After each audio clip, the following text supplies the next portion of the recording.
The Pancasila. Dan bumi sekitarnya menjadi bergetar oleh ledakan-ledakan bom dan dinamit. Di saat itulah bangsa Indonesia melepaskan dirinya dari belenggu penjajahan dan menjadi bangsa yang merdeka. Halo sahabat, jumpa lagi di channel saya. Dan semoga semuanya saya jumpai sahabat dalam keadaan sehat walafiat dan tetap berkarya, tetap produktif di tengah wabah COVID-19 yang tentunya tetap sesuai dengan protokol kesehatan yang berlaku. Sahabat, pada bulan Juni ini sepertinya bulan yang memang penuh dengan tonggak-tonggak sejarah yang terkait dengan Bung Karno. Beberapa sejarah penting yang tentunya harus kita ingat sebagai sebuah penghormatan terhadap bapak-bapak pendiri bangsa ini. Setidaknya ada peristiwa penting yang terjadi di bulan Juni.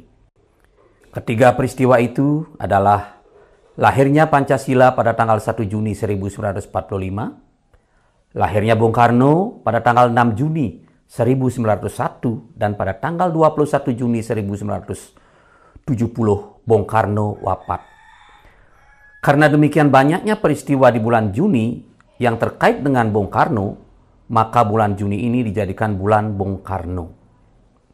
Dalam bulan Bung Karno ini, lewat channel saya ini akan menyampaikan sekelumit biografi Bung Karno yang dikutip dari berbagai sumber yang kiranya dapat melengkapi pemahaman kita tentang sejarah perjuangan bangsa Indonesia sebagai sumber inspirasi. Sahabat, Soekarno lahir pada hari Kamis Pon tanggal 6 Juni 1901 di Blitar dengan nama asli Kusno. Putra kedua dari pasangan Sukemi Sostro Diharjo dengan Ide Ayu Nyoman Rai Serimben.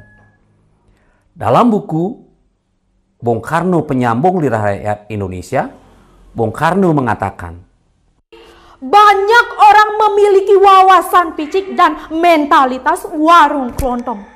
Menghitung-hitung pengeluaran itu dan menuduhku menghambur-hamburkan uang rakyat.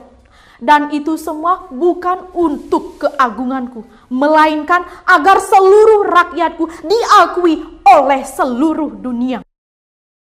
Lalu kami mendirikan stadion yang melingkar atapnya dan tak ada duanya di dunia. Ya, memberantas kelaparan memang penting, tetapi memberi jiwa mereka yang tertindas dengan sesuatu yang dapat membangkitkan kebanggaan itu juga penting. Pada tahun 1926 setelah Bung Karno menyelesaikan studi dengan gelar engineering, jurusan teknik sipil, Soekarno menemukan istilah Marhainisme, sehingga disebut dengan Bapak Marhainisme Indonesia. Soekarno juga menuliskan artikel yang berjudul Nasionalisme, Islamisme, Marxisme yang dimuat dalam surat kabar Suluh Indonesia Muda. Soekarno menyerukan agar semua golongan yang ada di Indonesia harus bersatu untuk menghancurkan kolonialisme dan imperialisme menuju Indonesia merdeka. Selanjutnya dalam buku di bawah bendera Revolusi Jilid 1, Bung Karno dengan berapi-api mengatakan, wahai kaum imperialis, perhatikan, dalam kurun waktu yang tidak lama perang Pasifik akan menggelegar dan menyambar-nyambar membelah angkasa.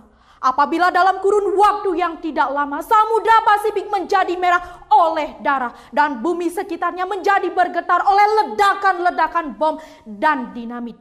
Di saat itulah bangsa Indonesia melepaskan dirinya dari belenggu penjajahan dan menjadi bangsa yang merdeka. Setelah Soekarno berpidato, malam harinya Soekarno dan beberapa tokoh PNI ditangkap dan dipenjara di Yogyakarta. Kemudian beliau berkata, sebagai seorang pemimpin tidak akan berubah karena hukuman. Aku masuk penjara untuk memperjuangkan kemerdekaan dan aku meninggalkannya dengan tujuan yang sama. Tahun 1933 Soekarno menyusun risalah untuk mencapai Indonesia merdeka dengan beberapa strategi. Kembali pada tahun 1933 Soekarno ditangkap oleh Belanda dan ditahan di penjara Sukamiskin. Tahun 1934 Soekarno tanpa diadili dibuang ke ND Flores pada tanggal 7 Februari karena dianggap membangkang terhadap pemerintah kolonial.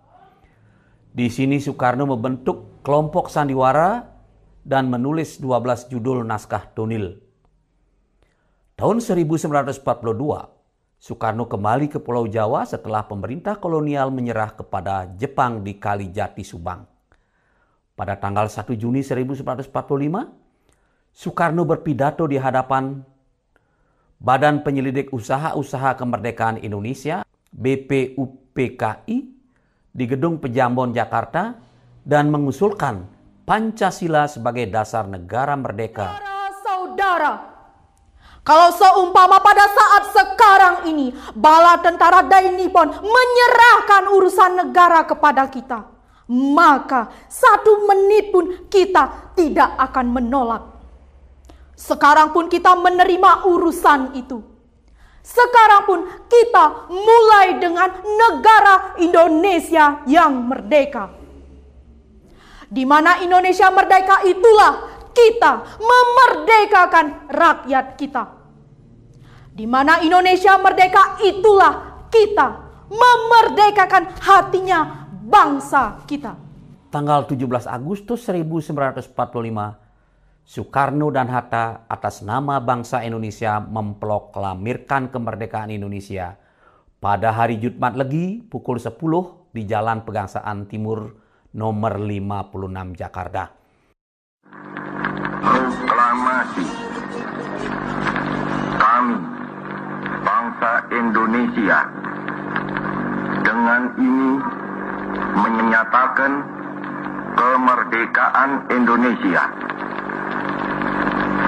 Hal-hal yang mengenai pemindahan kekuasaan dan lain-lain diselenggarakan dengan cara saksama dan dalam tempo yang sesingkat-singkatnya. Jakarta, 17 Agustus 1945, atas nama bangsa Indonesia, Soekarno, Hatta. Saat itu bendera merah putih yang dijarit oleh Ibu Fatmawati berkibar di angkasa, yang dilanjutkan dengan menyanyikan lagu Indonesia Raya. Tanggal 18 Agustus 1945, Soekarno dan Hatta diangkat sebagai presiden dan wakil presiden secara aklamasi dalam sidang PPKI setelah terlebih dahulu ditetapkan Undang-Undang Dasar 1945. Cara yang mudah untuk menggambarkan sosok Soekarno ialah menyebutnya sebagai seorang maha pencinta. Dia mencintai negerinya, dia mencintai rakyatnya, dia mencintai perempuan, dia mencintai seni. Dan di atas segala-galanya, dia mencintai dirinya sendiri.